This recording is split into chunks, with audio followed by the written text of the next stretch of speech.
I'm here with Joey Mure with Wells Fargo, and he's here to talk to us a little bit about some of the common misconceptions that we hear about the $8,000 tax credit.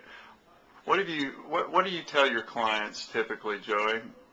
Well, Tommy, first of all, a lot of the things that I hear in terms of misconceptions about the tax credit really are in two different buckets. Number one, first of all, people usually don't understand what a tax credit means.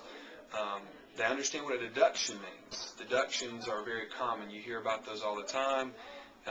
You get your standard deduction. There's deductions for mortgage interest. There's all these types of deductions. And really all that does is a deduction lowers your taxable income so that your total tax may be therefore less. Right.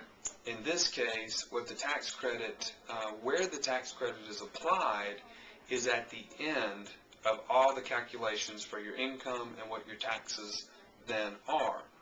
So, for example, the tax credit is applied when, let's say, for instance, you typically, as a consumer, you end up with a $1,000 tax refund after you do your taxes.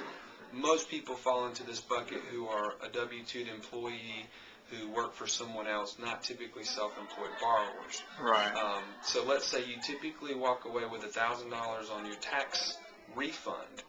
In this case, the tax credit is actually applicable at that point. So if you walk away with $1,000 normally, the $8,000 is tacked on top of that, and you end up with a $9,000 tax refund. Wow, that's great.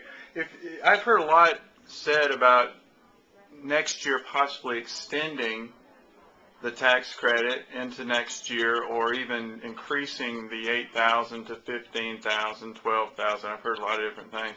Mm-hmm. What do you know about that? Well, I mean, really, it's just exactly what you said. This is what I've heard. This is what's been kind of thrown around.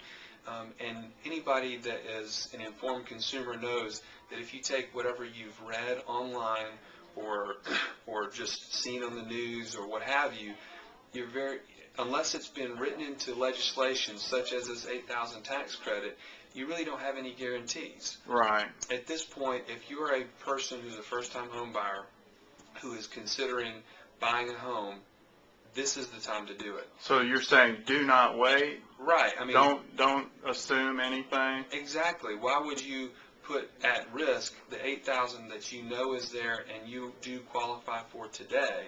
Okay. For the hope that maybe something will be available next year. Now's the time to do it because the tax credit is there. We know it's there. Number two, home prices are much more obtainable than they've ever been. Sellers are much more willing to work with a buyer for closing cost help and what have you, and the rates are the lowest they've been in 40 years. So it's kind of a perfect storm, and I think that really does make for a great thing for a first-time home buyer to get into. All right. Thank you, Joey Mure, Wells Fargo. Thank you very much.